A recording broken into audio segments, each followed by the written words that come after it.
Welcome back. I recently came across a scripture that I used to think was only about prayer. And then I realized that it could also be applied to the concept of self doubt. And it is James chapter 1, verses 6 and 8. Verse 6 says that he who doubts is like a wave of the sea, driven and tossed by the wind.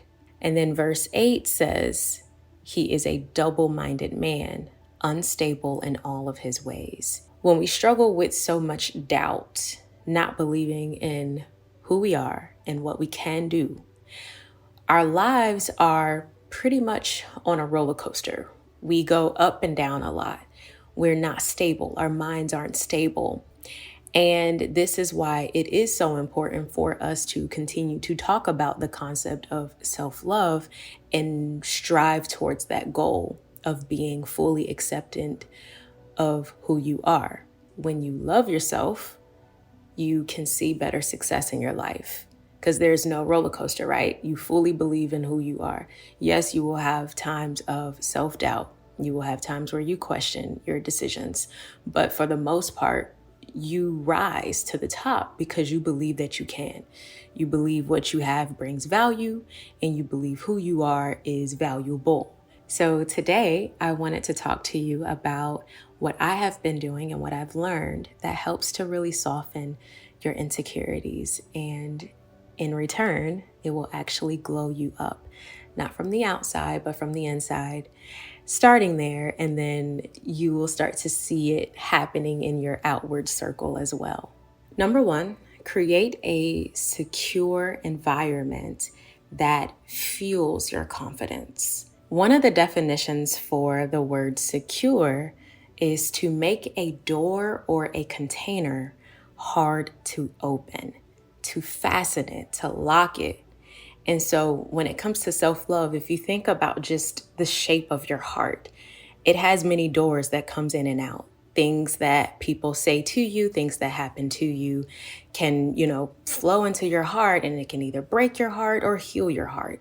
And so if you think about it being a door, you have to allow things inside of your heart that help to heal it, things that can remind you to be secure. I have a very secure phone layout. So the backdrop to my phone has a lot of positive quotes, a lot of positive vibes to it. I have my Bible as my number one app on my phone. And I actually use Widgetsmith to create this beautiful layout, as well as shortcuts to personally create the apps that I want on my phone. So I have a quote here that says, "Where God guides, he provides," to remind me to trust in him. Then I have another one that says, "Stay consistent and watch yourself bloom." And then I have my kids on here just reminding me what I do it for. And then I have another quote that says, "Extraordinary." And then another one that says, "You have the capacity to hold so much, so don't forget to hold space for rest." That reminds me to really relax and know that God is going to take care of whatever I need and most of what I want. And then I always wear these bracelets. So right now I only have on one of these, but it is a customizable bracelet that my husband bought me. And it is a combination of my words and his words. So this particular bracelet says, "Stay strong. Your story isn't over yet." And then on the inside, it says, "I've accomplished so much. Keep going." The other bracelet says, "Breathe and take it one day at a time." And then on the inside, it says, "You and me times infinity for 2212, which is our wedding date. It just reminds me to stay strong. It reminds me to stay strong. It reminds me that, I have people in my life that love me. And it just shows me that what I'm doing, I'm killing it. So I would say search for positive quotes online, positive images that have beautiful self-love quotes or confidence quotes or anything Christian-like or inspirational, and save them as a part of an album to your phone. That just something that you just go on there when you're feeling low Just remind yourself, hey, I got this. So many things are trying to seep its way into your perception of self. Things like social media that can really take a toll on how you view yourself. Those types of things are getting into your little heart pocket and causing you to feel low. So you have to do things that will actually lift you back up. Number 2, put your doubts up for a challenge from time to time. I used to really struggle with social anxiety a lot. And one of the things that helped me sort of get through that and navigate through that is by putting my doubts up for a challenge and slowly introducing conversation by conversation, taking it at a slow pace. So talking to one stranger at a time and then talking to a group of strangers at a time really helped to, let me practice my way into speaking with more comfort. So whatever your doubts are, start slowly introducing yourself to those doubts. Start facing them. And then the more you face them, the more you practice. With anything, practice makes progress. And so the more you put yourself out there, the easier it will be to deal with that particular doubt. It won't really bother you as much. And you'll get to the point where you're like, what was I afraid of in the beginning? Like, what's the worst that can happen? Number 3, breathe. And I am going to break this word down for you. But first, I want to tell you what God told me. He said, I'm bringing you to a place where you are going to laugh about what you used to cry about. That statement really reminds me when I am in the middle of doubting who I am, really feeling insecure, it really reminds me that I can just breathe. And I know we hear this term a lot, but I want to break it down so you understand what to focus on when you're breathing. Because one day I was facing a situation where I would have felt insecure in, but this particular day, God brought breath to my mind. And I just stopped for a minute and I just started deep breathing.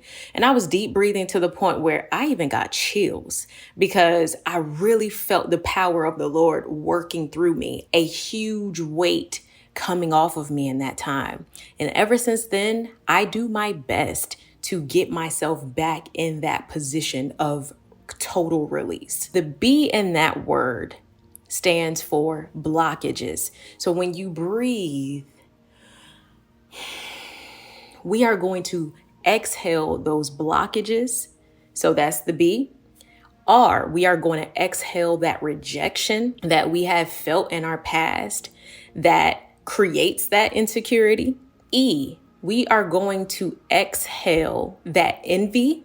Hey, it's Adriel from the future. I am currently editing this video and I realized that I forgot the A in breathe. The A is anxiety. We are exhaling that anxiety. All right, back to the video. T, we are going to exhale those thoughts of being flawed because there is nothing wrong with you. H, we are going to exhale that hopelessness that you feel at that current moment. You can also see that as that hell that you're going through, or that hatred, that self-hatred that you are feeling at that present moment. But overall, that hopelessness, we're going to exhale that. And then the E is just creating that feeling of emptiness.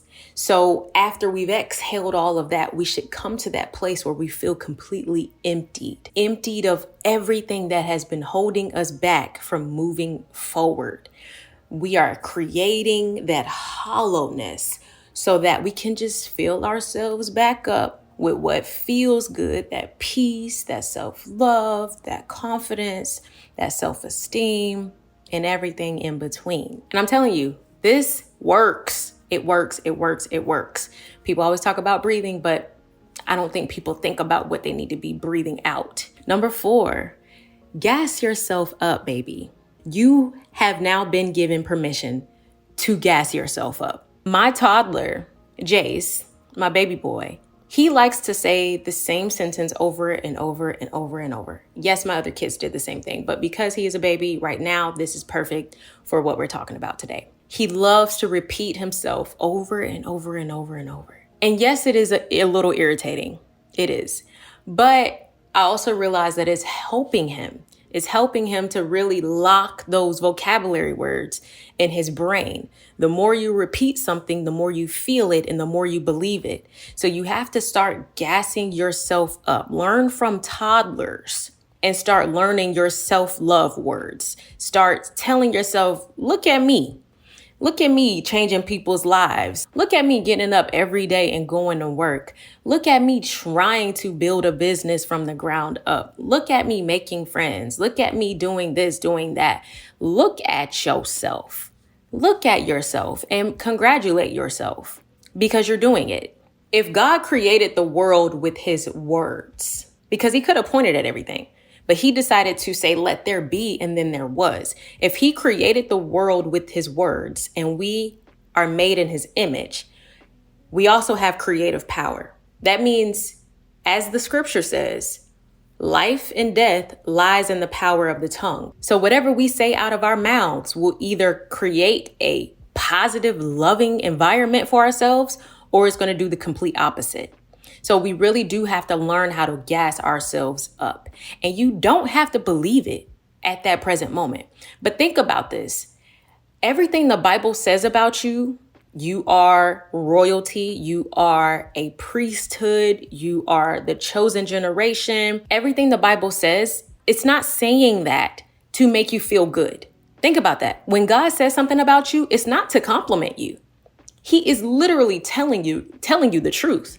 So if you think, oh, well, all I got to do is speak the truth about me, you're not even complimenting yourself. You are speaking the truth about yourself. And the more you speak the truth, the more you will begin to believe the truth. And the better you will love yourself. The less insecure you will feel, the less hypercritical you will be. And life is just going to be great. Your words are powerful. Your words are weighty. Use it to your advantage. Number 5. Look down at your fingertips throughout the day and remind yourself that you are an original, especially in those times where you don't feel like you have anything to offer. Look at that fingerprint. You are the only one with that fingerprint. There is no one else like you on this planet. Number 6, only speak your blessings. Yes, this sounds a lot like number 4, but what I'm talking about here is be careful with what you say. Really filter what you say. So you're not only gassing yourself up, but you're making sure you're not bringing yourself down either. So for example, I love Taylor Swift. Taylor Swift has a song out called Anti-Hero.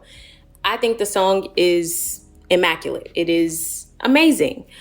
I can't sing that song though. The reason why I can't sing that song is because the lyrics are telling me that I am the problem and I'm not the problem. And if I keep speaking that I'm the problem, then in my everyday life, I'm going to feel that way. You have to look at music and different media and stuff that you copy off of and really realize what you're saying. My spirit was rubbed the wrong way when I was singing that song the first time. I just didn't feel like I should be singing it. And I'm like, man, what am I saying? Why am I sitting up here saying I'm the problem? It's me. Like, this ain't right. This ain't sounding right. And I'm over here dancing to this. God told me one time, I don't want to hear you say anything out of your mouth if it's not true. I don't care what you're feeling in that moment. Do not say it out of your mouth because words are powerful. Number 7, make a vision poster or a vision board that will come in clutch for you when it comes to building your dreams. So I actually have a poster that I made that is sitting on my fireplace, and I painted the frame and everything. And it just speaks what I see in my life, what I see coming to pass. These are things that maybe I've dreamed about physically, in my dreams, or things that I've just seen. And as I've been chilling and God just brings something to my mind and I'm like, ooh, I see myself doing this or I see myself doing that. I write it all down. He told me to write it down and put it somewhere where I can see it every day. And so I did. And when you do this, don't make the mistake of telling people your visions because God gave you the vision, not them. And when you tell them your visions, they could very well put you down about it because they're not going to see it the way that he showed it to you. And it's just going to do the opposite effect. It's going to make you feel discouraged instead of encouraged. So make your vision board, make your vision poster, make a vision paper, whatever you need to do, write it down somewhere and look at it every single day. Number 8, stop counting yourself out. You deserve what you want out of life, just like the next person. Just because you feel unqualified for it, it doesn't really matter, because at the end of the day, God does not call the qualified. He qualifies the called. He doesn't choose the prepared. He prepares the chosen. So do not count yourself out, saying things like, I'm not good enough for this. Maybe if I had this, I would be better. If God showed you the vision, he's going to give you the suit to make it happen in. He's going to give you the super suit, just like the Incredibles. Where's my super suit? He's going to give it to you. And number 9, make yourself comfortable, because self-love is a journey, not a destination. You are already who you want to be. You are just discovering that person along the way. I learned that trees grow at different rates in the same species. There are fast growers and there are slow growers. The fast growers are what society would admire as overnight success stories. And the slow growers are those who in this world would be unseen and rejected. However, the trees that grow fast die faster because they had to expend so much energy trying to keep up with that success.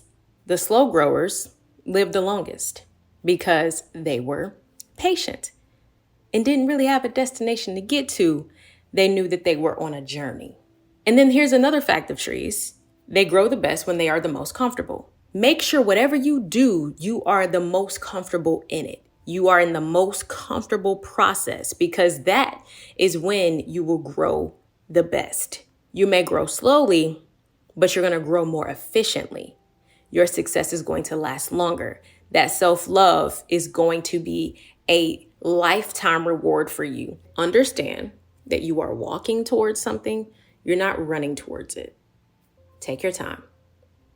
You're going to get there eventually. I really hope today's video brought some type of light to you today. And if it did, please do not hesitate to hit that thumbs up. Go ahead and subscribe if you haven't already, so that you do not miss another uplifting video from me.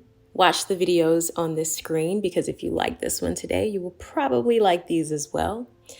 I love you so much, and I will see you in my next video.